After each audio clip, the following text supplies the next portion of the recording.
안녕하세요. 덕경TV입니다. 오늘 읽어볼 책은 백만장자 시크릿, 불을 끌어당기는 17가지 매뉴얼. 지은이는 하브 에커입니다.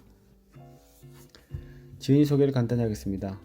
무일푼에서 불과 2년 반 만에 백만장자가 된 세계적인 부의 멘토, 단돈 $30를 지니고 캐나다에 온 유럽계 이민자의 아들로서 수많은 좌절을 겪었다. 대출받은 $2,000로 첫 사업을 시작해 10개 지점을 가진 사업체로 규모를 늘렸으며 포춘 선정 500대 기업의 회사 지분의 절반을 판 것으로 그의 꿈은 이루어지는 듯 했다. 하지만 잘못된 투자와 해픈 씀씀이로 또다시 빈털터리가 되었다. 성공의 기쁨과 실패의 나락을 모두 경험한 바로 그 순간 하브 에커는 독특한 이론을 개발했다. 돈과 무의식, 즉 부를 이루는 심리 과정을 발견해낸 것이다. 이 책에서 그는 돈에 관해 이미 프로그래밍 되어 있는 무의식을 성공으로 향하도록 세팅한 후 이룬 성과에 대한 놀라운 경험담을 이야기한다. 스스로 경험하고 전세계 80개국 200만 명을 백만장자의 대열에 올라서게 한 바로 그 방법을 명확하게 제시한다. 개인의 경제적인 운명을 결정하는 경제 청사진을 새롭게 그리는 방법, 백만장자 마인드와 행동 지침이 바로 그것이다. 본문으로 들어가겠습니다. 부와 성공은 경제 청사진에 따라 움직인다. 파산한 사람들을 보았는가? 돈 많던 사람들이 왜 한순간에 망하는 걸까? 일생일대의 기회가 왔다고 생각했을 때 왜 그것이 부질없이 날아가 버리는 걸까? 겉으로 보기에는 경기 침체나 형편없는 동업자나 기타 무슨 이유로든 단지 운이 없어 그런 것 같다. 하지만 내면을 들여다보면 사뭇 다르다. 이것이 진짜 이유다. 내적으로 준비되지 않은 상태에서 큰 돈과 마주치면 그 돈은 금세 없어지고 기회는 사라진다. 왜 많은 사람들이 성공을 누리지 못할까? 막대한 돈과 성공을 창출하고 유지할 내적 능력이 없는 탓이다. 돈과 성공과 함께 따라오기 마련인 도전들을 감당할 능력이 없기 때문이다. 이것이 큰 돈을 벌지 못하는 1차적인 원인이다. 복권 당첨자들을 보라. 연구 결과에 의하면 그들이 얼마에 당첨되었건 간에 결국은 원래의 경제 상태로 돌아간다. 그들이 편안하게 다룰 수 있는 돈의 양만 쥐게 되는 것이다. 이에 비해서 자수성가한 부자들은 정반대다. 자수성가한 부자들은 돈을 잃으면 비교적 빠른 시간 내에 그 돈을 모두 되찾는다. 도널드 트럼프가 좋은 사례다. 트럼프는 수십억 자산가였다가 빈털터리가 되었다. 하지만 불과 2년 후에 다시 그 이상의 자산을 가진 부자가 되었다. 어떻게 이런 일이 가능할까? 자수성가한 부자들은 돈을 잃더라도 그들의 성공의 가장 핵심적인 요소인 백만장자의 마인드만큼은 잃지 않기 때문이다. 물론 도널드의 경우에는 억만장자 마인드라고 해야겠다. 도널드 트럼프는 단순한 백만장자에 머무를 수가 없다. 그의 순자산이 $100만 그가 자신의 경제 상태를 어떻게 생각할까? 아마 파산으로 경제적으로 실패했다고 생각할 것이다. 왜냐하면 도널드 트럼프의 경제적인 자동 온도 조절기가 수십억이 아닌 수백억으로 맞춰져 있어서 그렇다. 웬만한 사람들의 경제적인 온도 조절기는 수억이 아닌 수천만 정도에 맞춰져 있다. 수천만이 아닌 수백만에 맞춰진 사람도 있고 그 중에는 마이너스에 맞춰놓은 사람도 있다. 영하권 온도에서 몸이 얼어가고 있는데도 그들은 이유를 알지 못한다. 잠재력을 충분히 발휘하며 사는 사람은 그리 많지 않다. 성공한 사람도 드물다. 연구 결과에 의하면 80%가 자신이 바라는 만큼의 경제적인 자유를 누리지 못하고 80%는 진정한 행복을 느끼지 못한다. 이유는 간단하다. 그들의 의식이 깨어있지 않아서다. 그들은 쳇바퀴에서 졸고 있다. 피상적인 수준에서 눈이 보이는 것만을 중심으로 생각한다. 그들은 오로지 눈에 보이는 세상에만 머물러 있다. 뿌리가 있으므로 열매가 열린다. 여기 나무 한 그루가 있다. 이 나무를 인생의 나무라 생각하자. 나무에 열매들이 달려있다. 자신의 삶으로 치면 열매는 자신이 만들어낸 결과물이다. 그러나 그 열매들을 보니 마음에 흡족하지 않다. 열매의 개수가 적다. 크기가 작다. 맛이 없다. 이제 어떻게 해야 할까? 대부분 결과에 더 신경을 쓰고 관심을 기울인다. 하지만 실제로 열매를 만들어내는 것은 무엇인가? 씨앗과 뿌리, 그것이 열매를 만들어내는 근원이다. 땅 위에 있는 존재를 만들어내는 것은 땅 속에 있는 것이다. 눈에 보이지 않는 것이 눈에 보이는 것을 창조한다. 이게 무슨 뜻일까? 열매가 달라지길 바란다면 우선 뿌리가 달라져야 한다는 말이다. 눈에 보이는 것을 바꾸고 싶으면 보이지 않는 것을 먼저 바꿔야 한다. 볼 수 있어야 믿을 수 있다 고 말하는 사람도 있다. 이 말에 동의하는 사람들에게 하나 물어보고 싶다. 보이지 않는 전기요금은 왜 냅니까? 전기는 눈에 보이지 않지만 그 힘을 느낄 수 있고 사용할 수 있다. 전기가 정말 존재하는지 의심스러우면 코드 꼽는 구멍에 손가락을 넣어보라.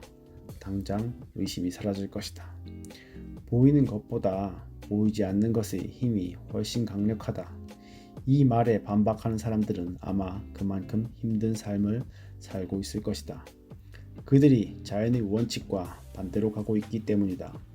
땅 속의 것이 땅 위의 것을 만들어내고 보이지 않는 것이 보이는 것을 생산한다.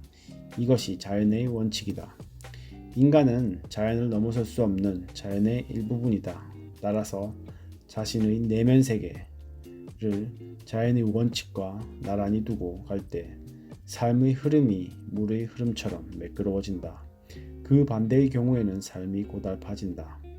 지구상의 어떤 숲, 어떤 농장, 어떤 과수원이든지 땅 속에 있는 것이 땅 위의 것을 만든다. 그러니 이미 자라버린 열매에 관심을 기울여 봤자 소용없는 짓이다. 나무에 벌써 매달려 있는 열매를 다르게 바꿀 수 없다. 하지만 다음 해에 나올 열매는 다르게 만들 수 있다. 그렇게 하려면 땅속을 파서 뿌리를 튼튼하게 만들어야 한다. 우리가 사는 세상은 하나의 영역으로만 이루어져 있지 않다. 최소 4가지 다른 영역이 있다. 육체, 정신, 감정, 영혼의 세계가 그것이다. 그런데 육체적인 세계는 다른 3가지 영역의 인쇄물에 불과하다는 사실을 망각하는 사람들이 많다. 예를 들어 컴퓨터로 편지 한 장을 썼다고 가정해보자. 인쇄하기를 누르면 프린터에서 편지가 빠져나온다. 인쇄물을 보니 아니 이런 오자가 있는 게 아닌가. 그래서 잘 지워지는 지우개로 틀린 글자를 지운다. 그 후에 다시 인쇄하기를 눌렀는데 이번에도 똑같은 오자가 있다. 이게 어떻게 된 일이지? 방금 분명히 지웠는데 이번에는 더 커다란 지우개로 더 열심히 오랫동안 박박 지운다. 효과적인 지우개 사용법이라는 300페이지 안내서까지 연구해본다. 이제 필요한 도구를 다 갖췄고 필요한 지식도 다 알아냈다. 만반의 준비가 되었다. 인쇄하기를 다시 눌렀는데 또 그대로다. 이럴 수가. 기가 막혀서 비명이 터진다. 왜 이래? 대체 무슨 일이야? 내가 눈이 잘못되었나? 인쇄물, 즉 물리적 세계에서는 문제를 수정할 수 없다. 프로그램에 입력되어 있는 정보, 즉 정신과 감정과 영적 세계에 입력된 정보를 바꿔야만 문제가 해결될 수 있다. 돈은 결과다. 부자는 결과다. 건강도 결과다. 질병도 결과다. 당신의 몸무게도 결과다. 우리는 원인과 결과의 세상에 살고 있다. 원인이 있기에 결과가 있는 세상 말이다. 혹시 돈이 없는 건 문제가 되지 않는다고 말하는 사람이 있는가? 이제 내 말을 들어보라. 돈이 없는 건 전혀 절대로 결코 문제가 아니다. 그 이면에서 진행되고 있는 문제가 드러내는 증상일 뿐이다. 돈이 없다는 건 결과다. 그 원인이 되는 뿌리는 무엇인가? 간단히 말해 외적인 세상을 바꾸는 방법은 오직 하나, 내적인 세계를 바꾸는 것이다. 당신의 결과는 어떠한가? 부자이건 가난하건, 좋은 결과이건 나쁜 결과이건, 긍정적인 일이건 부정적인 일이건, 무엇이든 당신의 외적인 세계는 내적인 세계를 비추는 거울일 뿐이라는 점을 기억해야 한다. 겉보기에 인생이 잘 돌아가지 않는다면 내면에서 뭔가 잘못 돌아가고 있다는 증거이다. 내면의 변화를 나에게 강력히 선언한다.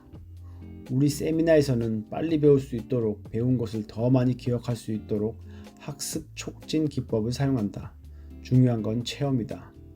들은 것은 잊어버리고 본 것은 기억하며 직접 해본 것은 이해한다 라는 옛말은 분명한 사실이다. 따라서 이 책에서도 한 가지 중요한 원칙을 설명하고 마무리할 때마다 가슴에 손을 얹고 선언을 한다. 그 다음에 집게 손가락을 머리에 대고 다시 한번 선언을 한다. 선언이라는 게 뭔가? 큰 소리로 단호하게 긍정적인 말을 외치는 것이다. 선언이 왜 중요할까? 모든 것은 에너지로 이루어져 있기 때문이다. 모든 에너지의 흐름에는 빈도와 진동이 필수적이다. 선언을 할 때마다 진동이 생기고 빈도가 늘어난다. 큰 소리로 선언을 하면 그 에너지가 몸속에 있는 세포 하나하나를 진동시키며 자신의 몸에 독특한 반향을 일으킨다. 선언은 우주에 특별한 메시지를 보내는 것뿐 아니라 당신의 무의식에 강력한 메시지를 보내는 일이다. 선언과 확언이 언뜻 비슷한 것 같지만 둘 사이에 분명한 차이가 있다. 확언이란 이루고자 하는 목표가 이미 이루어지고 있는 것처럼 단언하는 긍정적인 진술이다. 선언이란 특정 상태를 선택하거나 특정 행동을 감당하려 하는 공식적인 진술이다. 확언은 목표가 이미 이루어졌다고 말한다. 그런데 문제는 아직 현실적으로 일어나지 않은 일을 일어난 것처럼 확언할 때 우리 머릿속의 작은 목소리가 이건 사실이 아니야, 헛소리야 라고 반응할 때가 많다는 점이다. 반면에 선언은 그것이 사실이라고 말하지 않는다. 무엇이 되겠다는 의지나 행동하려는 의지가 있다고 말한다. 이 정도는 머릿속의 작은 목소리가 수긍할 만하다. 지금 당장은 사실이 아니지만 앞으로 그렇게 하겠다고 밝히는 것이 있기 때문이다. 더욱이 선언은 공식적이다. 자신에게 그리고 우주에게로 보내고자 하는 에너지를 공식적으로 밝힌다. 선언의 정의에 행동이라는 중요한 단어도 포함되어 있다. 목적을 현실로 이루려면 필요한 모든 행동을 취해야 하기 때문이다. 매일 아침 저녁 큰 소리로 선언을 하라. 거울을 보며 선언하면 훨씬 효과적이다. 솔직히 처음에 이런 말을 들었을 때 난 이렇게 말했다. 말도 안 돼. 선언이라니. 헛소리 하지 마. 하지만 당시에 내가 파산 상태였기 때문에 까짓거 손해볼 거 없다고 생각했고 시험 삼아 해보기 시작했다. 그 결과 지금 나는 부자다. 나는 선언의 효과를 믿어 의심치 않는다. 쿨한 척하면서 한 푼 두 푼에 절절 매는 것보다는 헛소리든 뭐든 부자가 되는 쪽이 나을 것 같다. 당신의 생각은 어떠한가? 같은 생각이라면 이제 아래 나오는 말을 따라해보자. 선언. 가슴에 손을 얹고 말하자. 나의 내면 세계가 외부의 세상을 만든다. 머리에 손을 대고 말하자. 나는 백만장자 마인드를 가졌다. 과거의 경험이 나를 지배하고 있다. 경제 청사진 점검하기. 라디오나 텔레비전에 출연할 때마다 내가 즐겨 하는 말이 있다. 5분만 주십시오. 그럼 당신의 경제적인 미래를 알아맞힐 수 있습니다. 어떻게 하냐고? 잠깐의 대화를 나눠보면 그 사람의 돈과 성공에 관한 청사진을 파악할 수 있다. 사람들은 저마다 무의식 속에 돈과 성공에 대한 그림을 그려두고 있다. 다른 무엇보다도 이 청사진이 당신의 경제적인 운명을 좌우한다. 돈에 대한 청사진은 무엇인가? 말하자면 건물의 청사진과 비슷한 개념이다. 건물의 청사진이 그 건물에 대해 미리 세워둔 계획 또는 디자인인 것처럼 경제청사진은 당신이 돈에 관하여 미리 짜놓은 프로그램 또는 돈과 관계하는 방식이다. 이쯤에서 아주 중요한 공식 하나를 배워보자.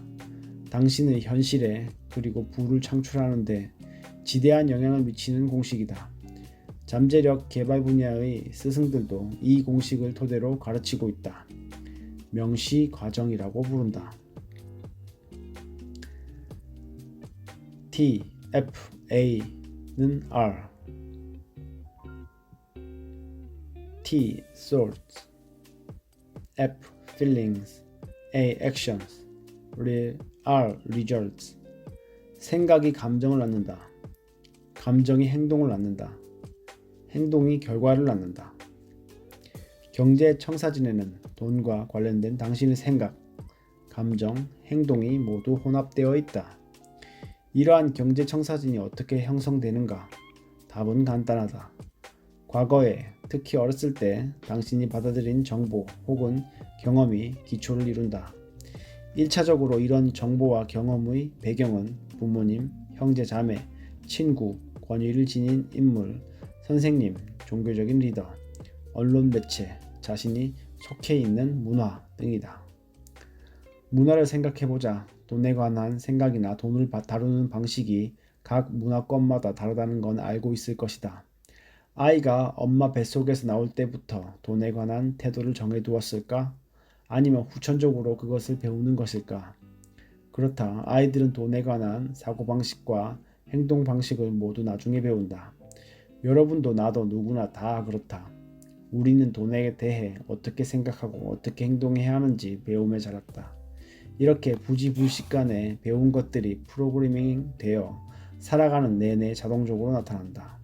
물론 돈에 대한 마인드를 바꾸지 않는 한 그렇다는 이야기이다. 이 책의 목적이 바로 여기에 있다. 생각이 감정을 낳고 감정이 행동을 낳고 행동이 결과를 낳는다고 했다. 이 부분에서 재미있는 질문을 하나 해보자. 당신의 생각은 어디서 나온 것일까? 왜 옆에 있는 사람의 생각과 다를까? 우리의 생각은 마음속에 있는 정보 창고에서 나온다. 그러면 이 정보들은 또 어디서 나오는가? 과거의 프로그래밍에서 나온다. 그렇다. 당신의 과거 프로그래밍이 모든 생각을 불러일으킨다. 이러한 이해를 바탕으로 이제 우리는 명시 과정을 다음과 같이 고쳐 쓸 수 있다. P, T, F, A는 R.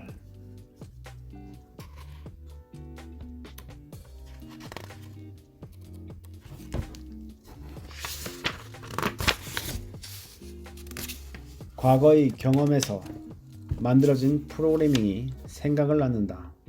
생각이 감정을 낳는다. 감정이 행동을 낳는다. 행동이 결과를 낳는다. 이 과정에 따르면 내 안에 이미 짜여있는 프로그램을 바꾸어야 한다.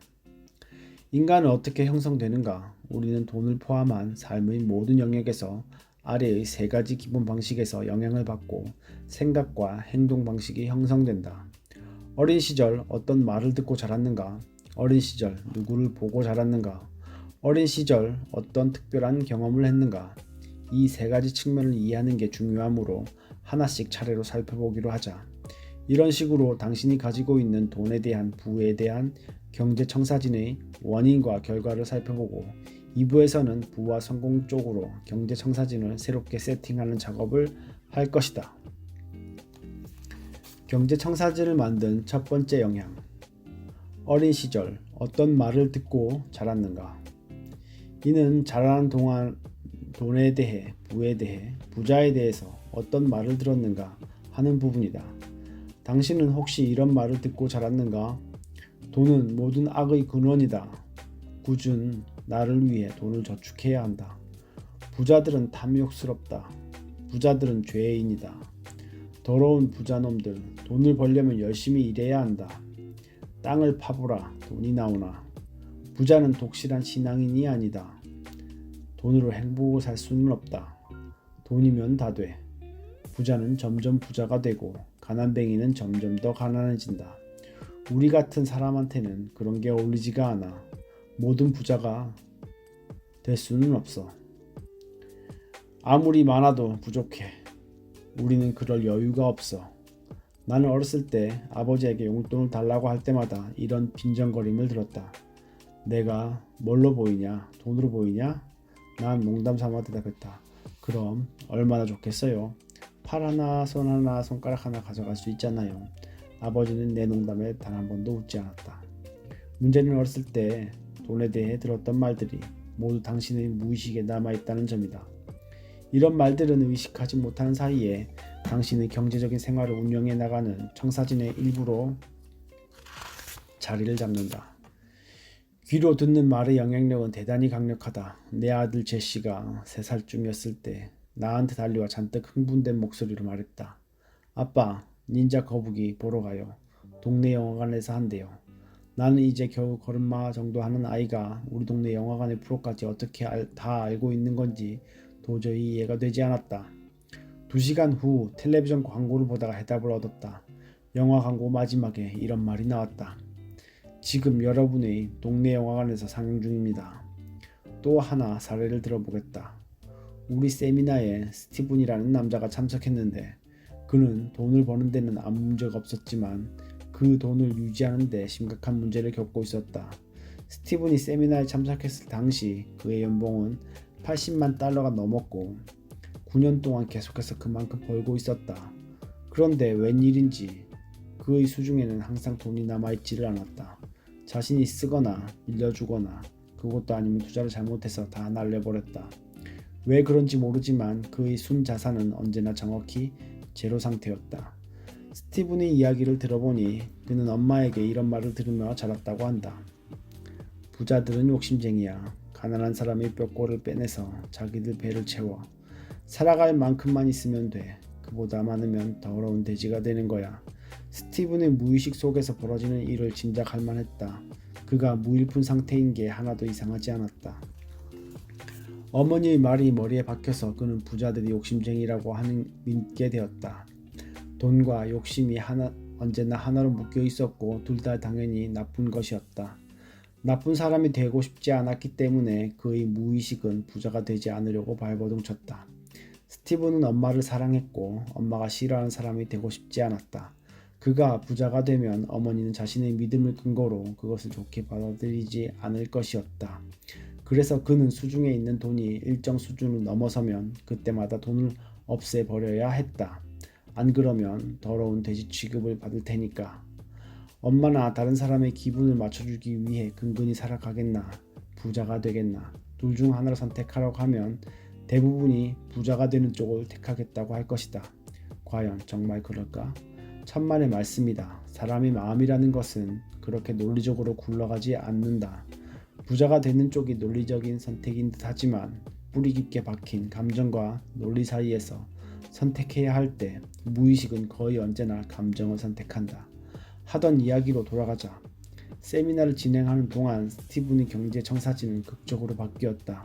그리고 불과 2년 만에 무일푼 상태에서 백만장자로 올라섰다.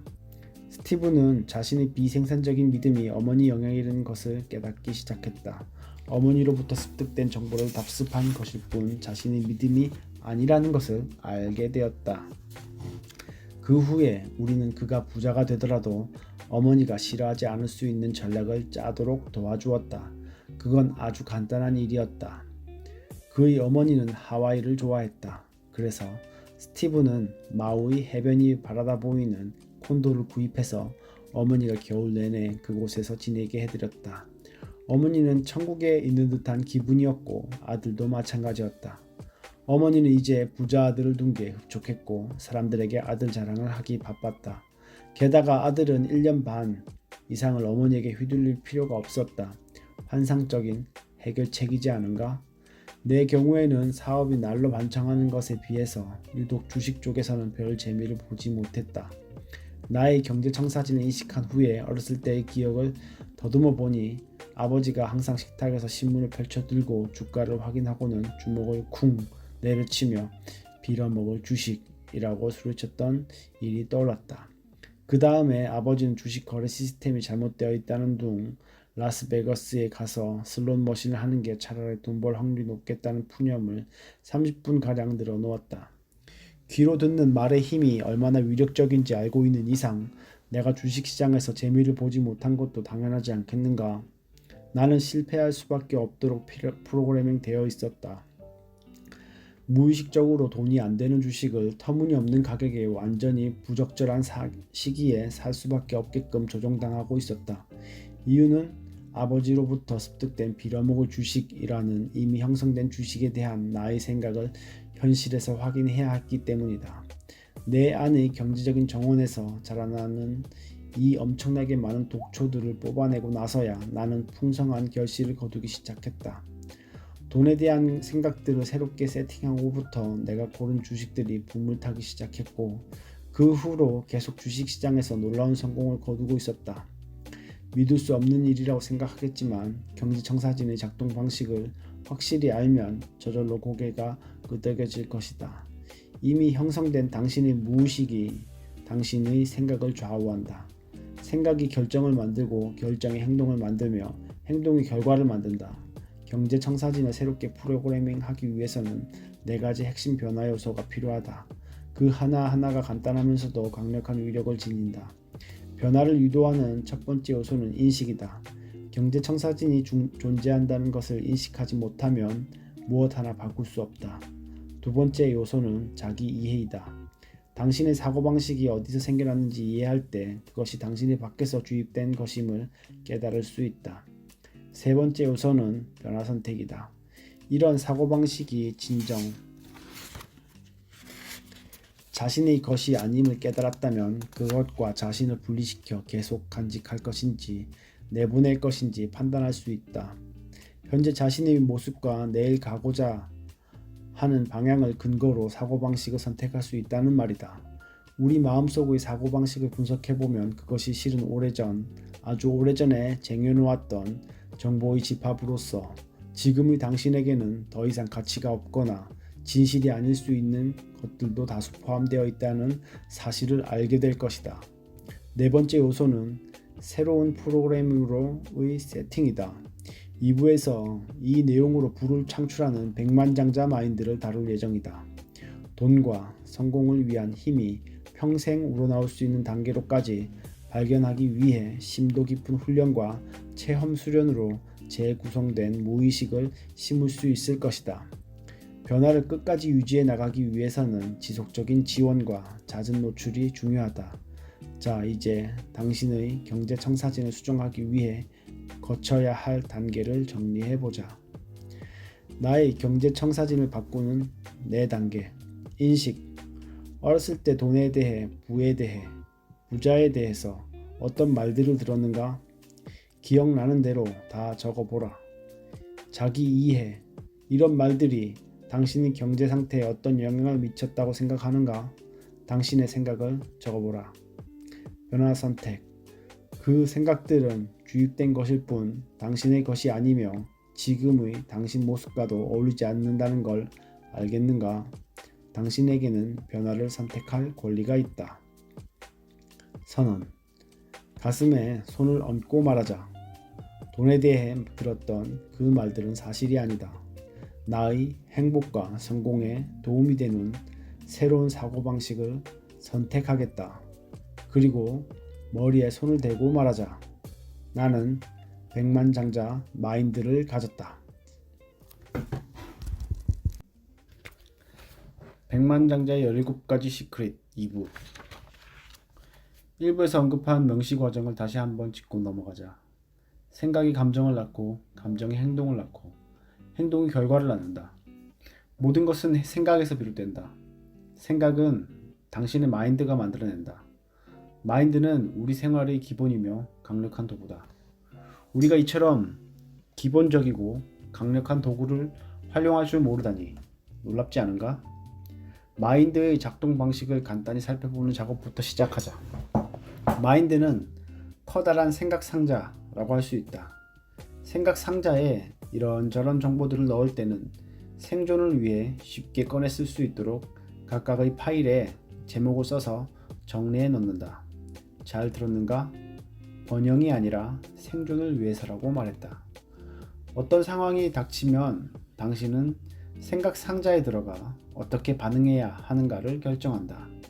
하나의 예로 경제적인 문제를 고려할 때는 자동적으로 돈이라는 제목이 붙은 생각 파일에 들어가 그 안에서 행동을 결정한다.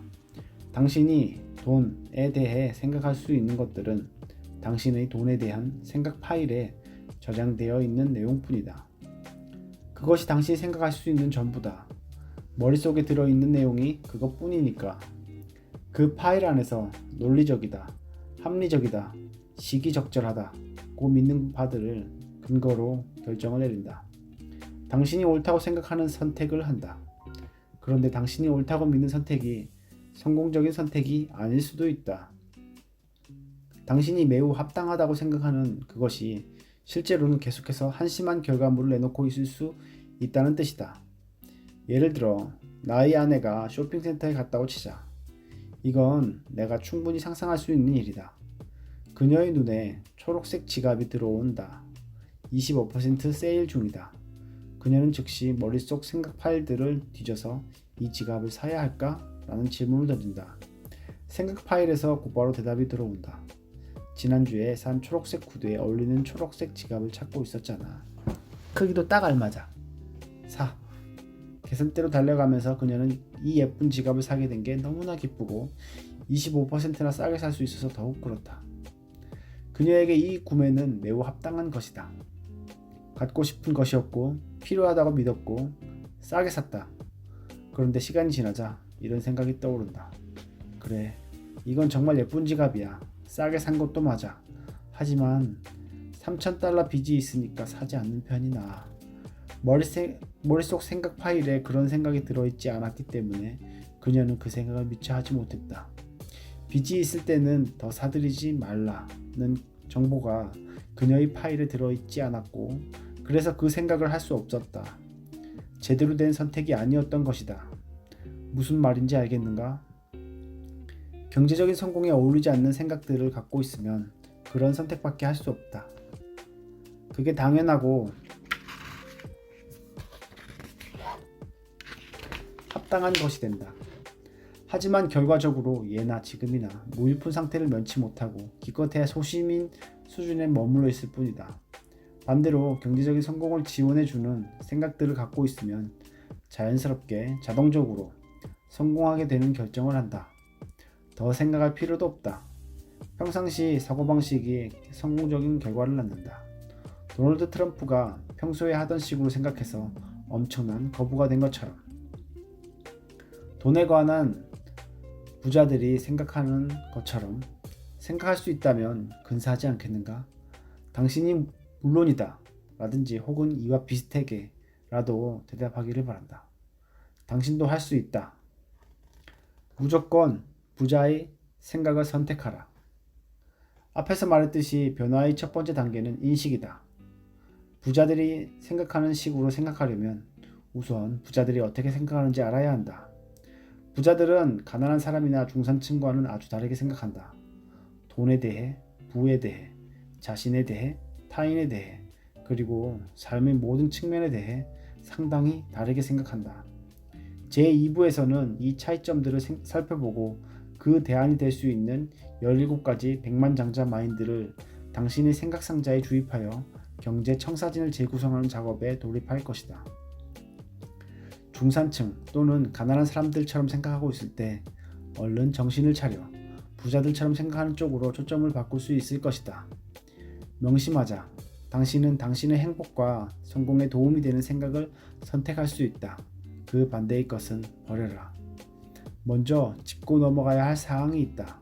첫째, 나는 어떤 식으로든 어떤 형태로든 가난한 사람들을 무시하려는 것이 아니며 그들의 상황을 연민하게 하지 않는 게 아니다. 부자가 가난한 사람보다 낫다고 생각하지도 않는다. 부자는 돈이 더 많을 뿐이다. 이 점을 분명히 알아두기 바란다. 내가 이 책에서 부자와 가난한 사람들을 극단적으로 구분하는 것은 단지 독자의 이해를 돕기 위해서일 뿐이다. 둘째, 내가 부유층, 중산층, 저소득층에 대해 이야기할 때 사회적인 가치나 그들이 벌어들이는 실질적인 돈의 액수를 말하는 것이 아니라 사람들의 생각과 행동이 얼마나 다른가에 대해, 즉 그들의 사고방식을 이야기하는 것이다. 셋째, 나는 과감하게 일반화할 것이다.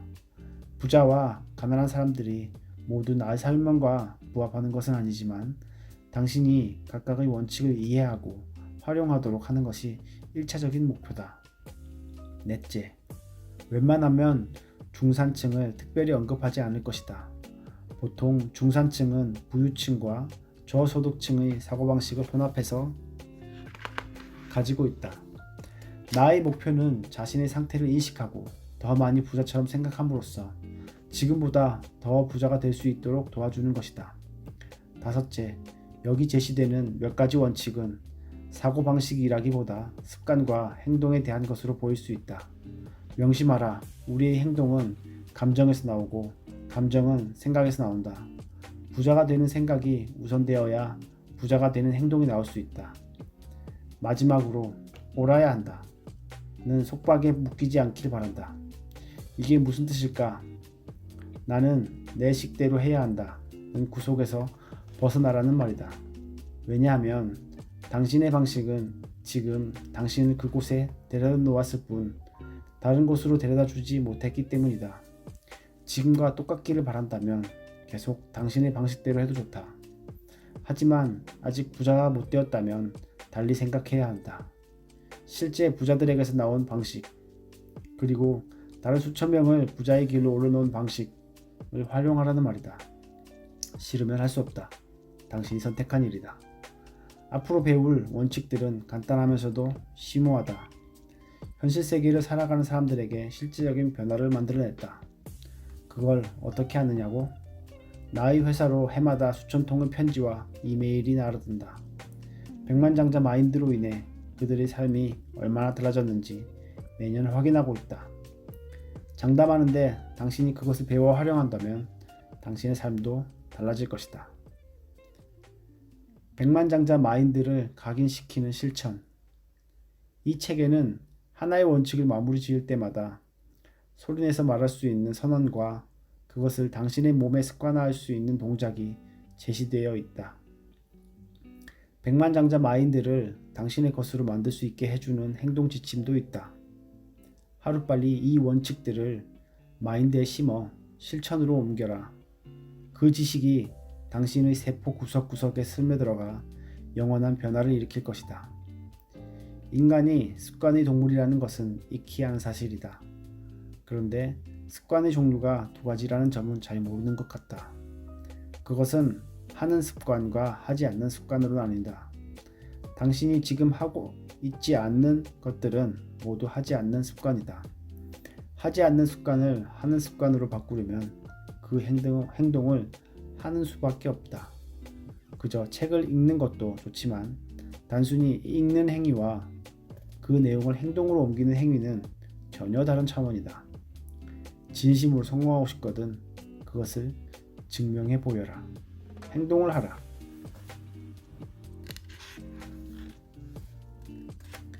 내 인생의 부는 내가 만든다. 부자는 내 인생은 내가 만든다고 믿는다. 가난한 사람은 인생은 우연히 만든다고 믿는다. 부자가 되고 싶으면 당신이 삶의 운전대를 쥐고 있다고 믿어라. 내 인생의 운전대, 특히 경제적인 삶의 운전대는 내가 쥐고 있다고 믿어야 한다. 이런 믿음이 없다면 자기 인생을 통제할 능력이 없다며 주저하고 있는 것과 같다. 경제적인 성공을 위해 할 수 있는 일이 없다고 생각하는 것이다. 이것은 부자의 태도가 아니다. 큰 돈을 들여 복권을 사는 사람들이 되게 가난한 사람들이라는 것을 아는가? 그들은 토요일 밤 텔레비전 앞에 앉아 번호가 나오는 과정을 초조하게 지켜보며 돈벼락이 떨어지기를 고대한다. 물론 어느 누가 1등에 당첨되고 싶지 않겠는가? 부자들도 가끔은 재미삼아 복권을 산다. 하지만 우선 그들은 그런 종이 조각에 한 달 수입이 절반을 쏟아붓지 않으며 둘째, 그들은 로또 당첨을 부자가 되는 최우선 전략으로 삼지 않는다. 당신을 성공으로 이끄는 사람은 당신이다. 당신을 중산층으로 만드는 사람도 하루하루 돈에 안달하며 살아가게 하는 사람도 의식적이건 무의식적이건 간에 그 사람은 어차피 당신이다. 가난한 사람들은 자기 삶에 일어나는 일들을 책임지는 대신 피해자처럼 군다. 피해자인 척 하는 사람들이 제일 많이 하는 생각은 나는 불쌍해 이다. 그 말은 끌어당김의 원칙에 따라 금방 그대로 이루어진다. 그들은 불쌍해진다. 사실 그들은 피해자가 아니라 피해자 역할을 할 뿐이다. 그렇게 해서 뭔가 얻을 게 있다고 생각해서 피해자처럼 구는 것이다. 이 부분은 조금 이따가 자세히 이야기해보자. 피해자인 척 하는 사람을 어떻게 알 수 있을까? 그들이 드러내는 특징 3가지를 보면 확실히 알 수 있다. 특징을 이야기하기 전에 할 말이 있다. 이 책을 읽는 당신은 이런 사고방식과 전혀 상관이 없을 것이다. 다만 주위에 그런 사람이 있을지도 모른다. 그리고 어쩌면 당신이 아주 잘 아는 사람일 수도 있다. 어느 쪽이든 이 내용을 주의 깊게 읽기 바란다. 피해자인 척 하는 사람들의 특징 1. 비난. 자신을 피해자라고 생각하는 사람들은 대개 비난하는 게임에 능숙하다. 되도록 많은 사람과 환경을 자신이 부자가 못 되는 이유로 삼는다. 이는 자신에게 손가락질이 돌아오지 않게 하기 위함이다. 그들에게는 그것이 재미있는 놀이일 수 있다. 하지만 주위에 있는 사람들에게는 즐겁지 않은 일이다. 주위 사람들이 가장 손쉬운 관역이기 때문이다. 그들은 경제를 탓한다. 정부를 탓한다. 주식시장을 탓한다. 증권사 직원을 탓한다. 직원들을 탓한다. 상사를 탓한다. 경영진을 탓한다. 상류층과 하류층을 탓한다. 고객지원센터를 탓한다. 배송부서를 탓한다. 동업자를 탓한다. 배우자를 원망한다. 신을 원망한다. 그리고 당연히 자신의 부모를 원망한다. 비난과 원망의 대상은 언제나 다른 사람이거나 다른 무엇이다. 자신을 제외한 모든 상황과 모든 사람에게 문제가 있다. 피해자인 척하는 사람들의 특징 2. 합리화. 그들은 또한 자기 상황을 합리화하거나 정당화한다. 돈은 중요한 게 아니야. 이런 식이다. 여기서 하나 물어보자. 남편이나 아내에게, 남자친구나 여자친구에게, 동업자나 친구에게 넌 중요하지 않다고 말하면 당신의 곁에 어느 누가 오래 남아있을까? 아마도 남아있을 사람이 없을 것이다. 돈도 마찬가지다. 세미나를 진행하다 보면 나에게 다가와 항상 이런 말을 하는 사람들이 있다. 돈이 그렇게 중요한 건 아니잖아요. 그럼 나는 그 사람의 눈을 똑바로 쳐다보며 물어본다. 무일푼이시군요. 그렇죠? 그들은 흔히 시선을 내리깔고 이런 식으로 대답한다. 지금 경제적으로 좀 힘들긴 하지만 나는 곧바로 반박한다. 아니요. 지금만 그런 게 아니라 항상 그랬을 겁니다. 항상 무일푼이었거나 비슷했을 겁니다. 안 그래요? 이쯤에서 그들은 고개를 끄덕이며 자기를 자리로 돌아간다. 그제야 돈을 하찮게 여기는 생각이 자신의 삶에 얼마나 큰 파국을 몰고 왔는지 깨닫고는 배울 준비를 한다. 그들이 빈털털인 건 당연하다. 중요하다고 생각지도 않으면서 오토바이를 사겠는가? 그럴 리 없다. 중요하다고 생각지도 않으면서 애완동물을 기르겠는가? 그렇지 않다. 마찬가지로 돈을 중요하지 않은 것이므로 생각하면 당연히 그것을 갖지 못한다. 친구들에게 이 방법을 써봐라. 돈은 중요하지 않다고 말하는 친구가 있으면 이마에 손을 얹고 마치 예언자처럼 시선을 들어올리며 소리쳐라.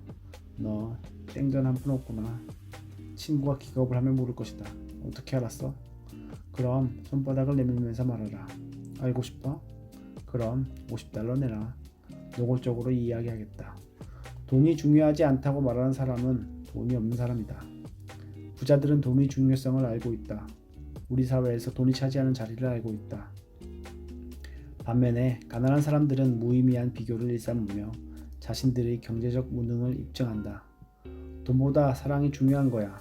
이렇게 되지도 않는 반박을 한다. 이게 무슨 비교거리가 되는 거야?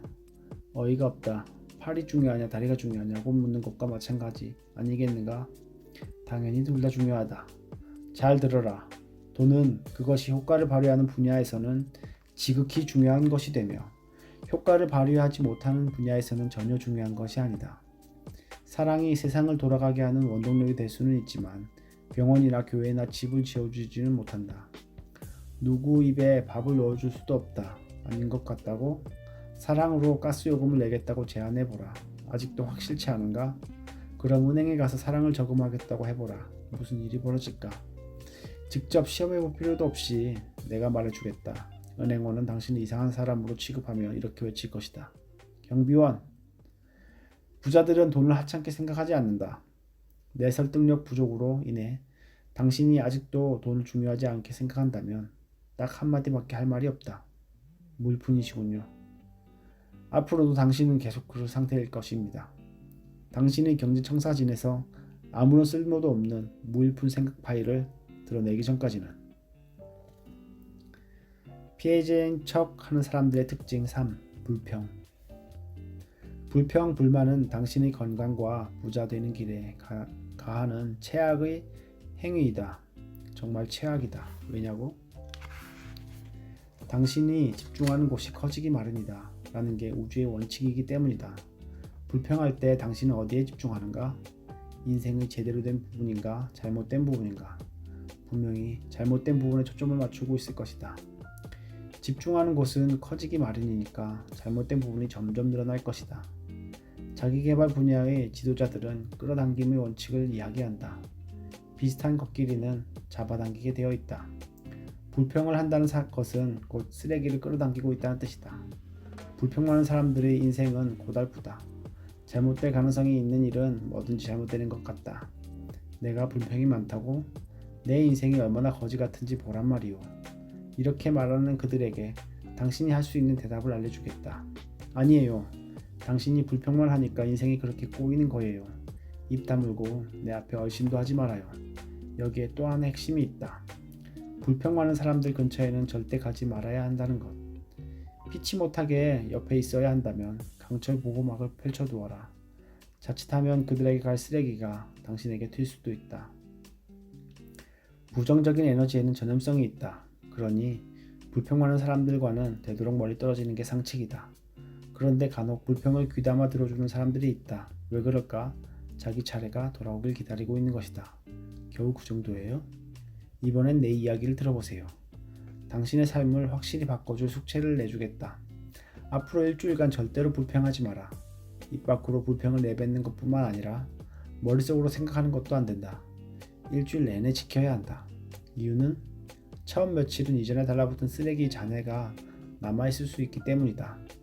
안타깝게도 쓰레기는 빛의 속도로 움직이지 않는다. 쓰레기의 속도로 움직인다. 따라서 깨끗이 청소가 되려면 시간이 좀 걸린다. 내가 지금까지 수천 명에게 이 숙제를 내주었는데 이 작은 훈련으로 인생이 크게 바뀌었다는 사람들에게 파묻힐 뻔했다. 장담하는데 삶의 쓰레기에 초점을 맞추지 않으면 쓰레기를 끌어당기지 않을 수 있고 그러면 삶은 정말로 경이로워질 수 있다. 불평이 많은 편이었다면 지금 당장은 성공을 끌어들일 생각은 관두자. 중간에만 있어도 훌륭한 시작이다. 비난 합리화, 불평은 진통제 같은 것이다. 스트레스를 완화해주는 약에 불과하다. 실패로 인한 스트레스를 줄여주는 것뿐이다. 생각해보라. 실패하지 않은 사람이라면 과연 어떤 식으로든 어떤 형태로든 비난하고 합리화하고 불평할 필요가 있을까? 당연히 그럴 이유가 없다. 지금부터 당신이 심하게 비난하고 합리화하고 불평하기 시작할 때마다 정신 똑바로 차리고 당장 그만두어라. 당신의 인생은 당신이 만들어가고 있다. 시시각각 당신의 삶에 성공을 끌어당기는 사람도 쓰레기를 끌어당기는 사람도 당신이다. 지혜롭게 생각하고 말해야 한다. 자, 세계 최고의 비밀을 하나 익혀두자. 준비되었나? 잘 읽어보라. 부자 피해자는 없다. 알아들었는가? 다시 말하겠다. 피해자처럼 구는 부자는 없다. 게다가 누가 그런 말을 들어주겠는가? 아이고 내 요트에 흠집이 났어. 그럼 대개 사람들은 이렇게 말할 것이다. 그게 나랑 무슨 상관이야? 피해자인 척 하는데 따르는 보상이 있다. 피해자처럼 굴어서 얻는 게 무엇일까? 그건 관심이다. 관심을 얻는 게 중요한가? 당연한 말씀이다. 어떤 형태로든 거의 모든 사람이 관심을 바란다. 그리고 그들이 관심을 먹고 사는 이유는 중대한 착각을 하고 있기 때문이다. 대부분이 이런 착각을 하는데 그들은 사랑과 관심을 혼동하고 있다. 끊임없이 관심을 원하는 사람은 진정한 행복과 성공을 누릴 수 없다. 이것은 틀림없는 사실이다. 다른 사람들이 관심을 갈망하다가 그들의 손에 휘둘리기 십상이라서 그렇다. 관심을 달라고 애원하는 입안의 사탕 같은 사람이 될 것이다. 남의 비율을 맞추기에 급급한 사람 말이다. 지나치게 관심을 얻으려다 보면 어리석은 짓을 하기 마련이고 그것이 바로 문제다. 사랑과 관심을 구분해야 하는 이유는 이외에도 많다. 첫째, 더 성공할 수 있다. 둘째, 더 행복해질 수 있다. 셋째, 진정한 사랑을 찾을 수 있다. 사랑과 관심을 혼동하는 사람들은 진정한 의미의 사랑을 하지 않는다. 대부분은 자기 이기심으로 사랑한다.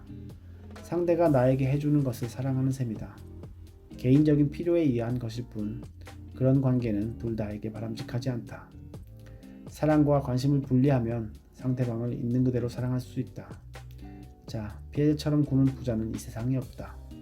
관심을 얻으려고 피해자의 자리에 머물러 있는 사람들은 결코 부자가 될 수 없다. 이제 결정하라. 피해자가 되겠는가 아니면 부자가 되겠는가. 둘 중 하나는 될 수 있지만 둘 다 될 수는 없다. 잘 들어보라.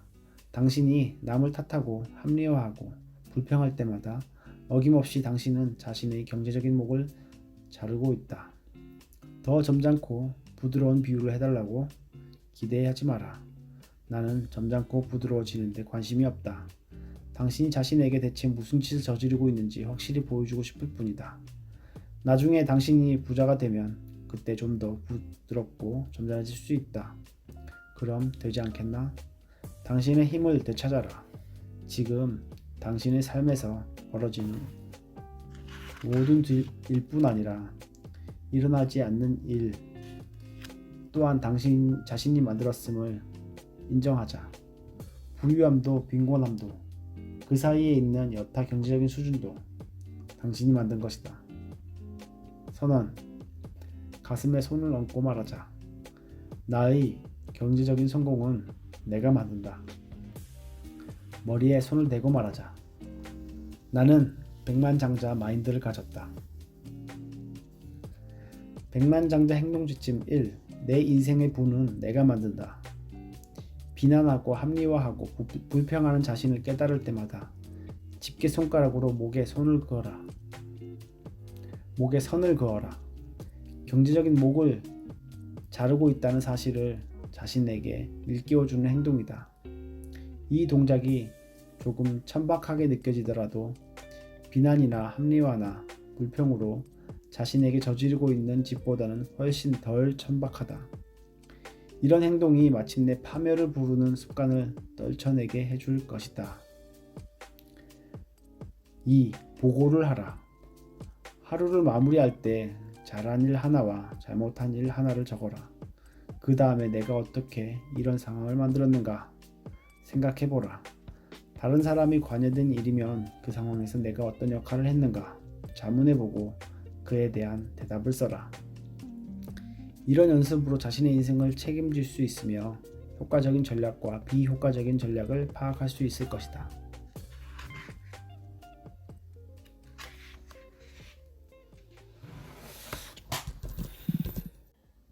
오늘은 백만장자 시크릿을 읽어보았습니다. 지금까지 함께 해주셔서 대단히 감사합니다.